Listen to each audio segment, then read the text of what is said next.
Ayan guys, ako'y nag-crave midnight snack. Mga around 12 to 1 in the evening yan. Parang breakfast na rin. Dahil ang in-order ko ay yung toasted bread with sunny side up na itlog. Plus meron siyang bacon and hotdog. Ayan, toasted bread. Isasawsaw ko yan. Tingnan nyo sa kokowa. Ayun. Parang Pinas lang, di ba? Masarap. Kaya, ayun guys, happy tummy tayo. Kasi, nakain ko yung gusto ko.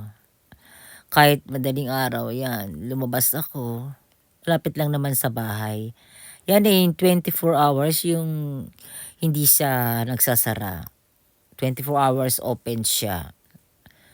Kaya, dyan ang puntahan nila ng mga tao pag sa madaling araw, nagutom, or late hours, tapos, dyan na sila pupunta, kasabay na ang almusal. Parang ako rin. See you on my next vlog.